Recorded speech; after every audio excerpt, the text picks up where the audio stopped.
কাউসারের পানি একবার পান করিবি 50,000 বছর, 50,000 বছর দাঁড়িয়ে থাকবে কঠিন অবস্থায়, তথাপি তার পিপাসা হবে না। সুবহানাল্লাহ, সুবহানাল্লাহ।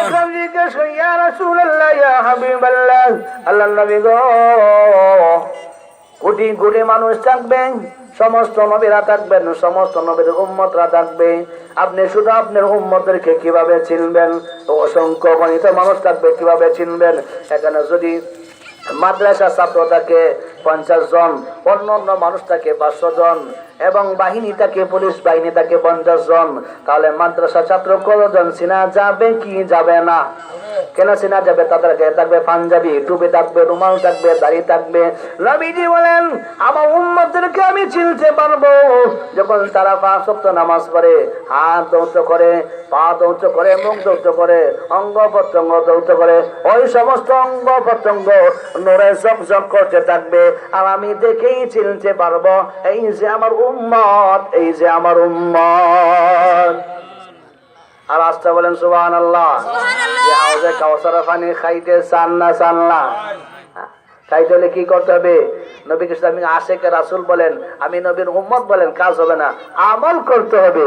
আমল না করলে কোন কাজ হবে না। এত গুণ আল্লাহ তাআলা নবীকে দিয়েছিলেন, এত সম্মান দিয়েছিলেন আল্লাহ তাআলা।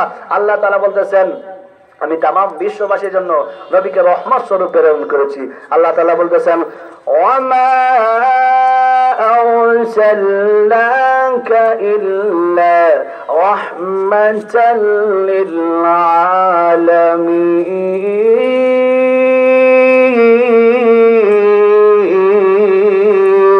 আল্লাহু আকবার। আল্লাহ রাব্বুল আলামিন বলতেছেন, আমি তামাম বিশ্ববাসীর জন্য আপনাকে রহমত স্বরূপ প্রেরণ করেছি। আর কোন নবীর বেলা এরকম বলে নাই। কার বেলা বলছেন? জনাবে মুহাম্মদুর রাসূলুল্লাহ সাল্লাল্লাহু আলাইহি ওয়াসাল্লামের শানে আল্লাহ তাআলা এই আয়াতে বলতেছেন, আয়াতে বলতেছেন, নবী গো, এত সম্মান থাকার পরও যদি তারা আপনাকে অস্বীকার করতে চায়, আপনার বিরোধিতা করতে চায়, আল্লাহ তাআলা বলছেন, লাকাদ জাআকুম রাসূলুম মিন আনফুসিকুম আজিজুন আলাইহি মা আনিতুম হারিসুন আলাইকুম বিল মুমিনিনা রাউফুর রাহিম। আল্লাহ তাআলা বলতেছেন, তোমাদের কাছে, তোমাদের মধ্যে থেকে একজন রাসূল এসেছেন, তোমাদের দুঃখ কষ্ট মানে তার পক্ষে দুঃখ সহ তিনি তোমাদের মঙ্গলের জন্য ব্যাকুল।